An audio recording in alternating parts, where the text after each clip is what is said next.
اعوذ باللہ من الشیطان الرجیم، بسم اللہ الرحمن الرحیم۔ پیارے بھائیوں، بہنوں، بچوں، السلام علیکم۔ پیارے بھائیوں، جب واقعہ علامہ اقبال کا ہو اور ان کا کوئی شعر شامل نہ ہو، یہ کوئی گل جچدی تے نہیں۔ علامہ صاحب فرماتے ہیں، اللہ سے کرے دور تو تعلیم بھی فتنہ، املاک بھی، اولاد بھی، جاگیر بھی فتنہ، ناحق کے لیے اٹھے تو شمشیر بھی فتنہ، شمشیر ہی کیا نعرہ تکبیر بھی فتنہ۔ آئیے آپ کو علامہ اقبال کا ایک ایسا روحانی واقعہ سناتا ہوں جس سے آپ کے رونگٹے کھڑے ہو جائیں گے۔ ایسا عظیم واقعہ جسے شاعر مشرق ڈاکٹر علامہ اقبال نے اپنی زندگی میں بتانے سے منع کیا تھا۔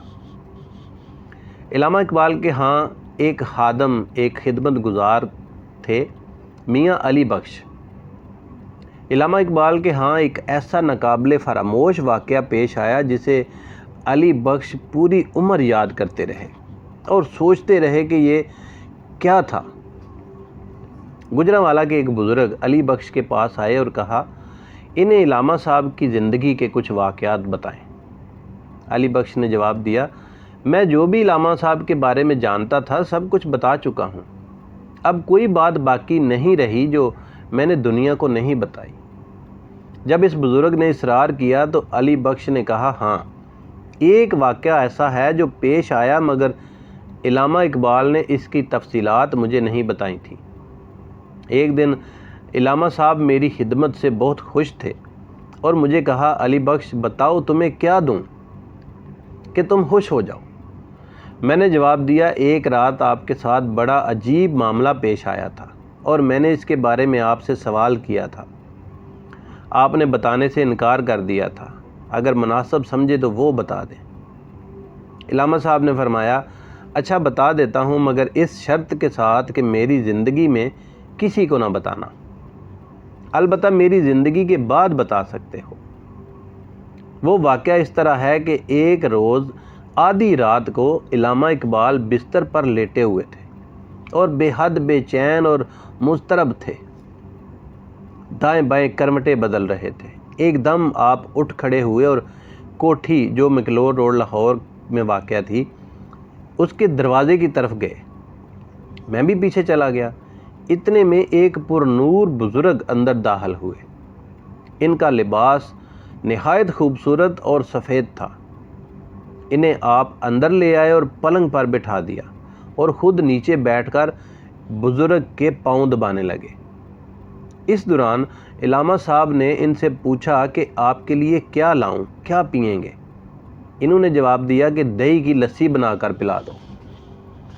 اس پر علامہ صاحب نے مجھ سے کہا، جگ لے کر جاؤ اور لسی بنوا کر لے آؤ۔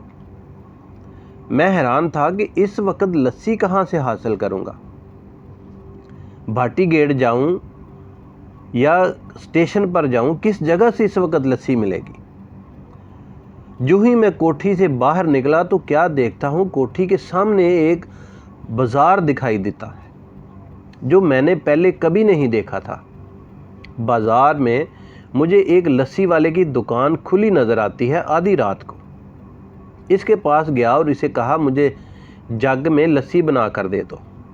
اس نے جگ مجھ سے لے کر اچھی طرح دھویا، پھر ایک دہی کی لسی بنائی اور جگ میں بھر دی۔ میں نے پیسے پوچھے تو سفید ریش بزرگ نے جواب دیا کہ علامہ صاحب سے ہمارا حساب کتاب چلتا رہتا ہے، تم لسی لے جاؤ اور ان کو پیش کرو۔ میں جگ لے کر واپس آ گیا، حضرت علامہ کو پیش کر دیا۔ حضرت نے ایک گلاس بھر کر ان سفید ریش روحانی بزرگ کو پیش کیا۔ انہوں نے پی لیا، پھر دوسرا گلاس بھر کر دیا، وہ بھی انہوں نے پی لیا۔ جب تیسرا گلاس بھرا تو بزرگ نے کہا، خود پی لو۔ علامہ صاحب نے بھی پی لیا اور کافی دیر تک علامہ اقبال اس نورانی بزرگ کے پاؤں دباتے رہے اور باتیں کرتے رہے۔ کچھ دیر بعد وہ بزرگ اٹھ کھڑے ہوئے اور کوٹھی سے باہر نکلنے کے لیے چل دیے۔ علامہ اقبال صاحب بھی ان کے پیچھے ان کے ساتھ نکلے، میں بھی پیچھے چل پڑا۔ وہ بزرگ کوٹھی سے باہر نکلے تو اچانک غائب ہو گئے۔ میں حیران تھا کہ یہ کون تھے، اب کہاں چلے گئے ہیں؟ اور پھر وہ سامنے بازار بھی نہ تھا جس کے ایک دکاندار نے مجھے لسی بنا کر دی تھی۔ اس دن میں نے حضرت سے یہ پوچھا یہ بزرگ کون تھے، دکان پر بیٹھے ریش دار بزرگ کون تھے؟ علامہ اقبال نے فرمایا کہ میں ان کے نام بتاتا ہوں لیکن میری زندگی میں کسی کو نہ بتانا۔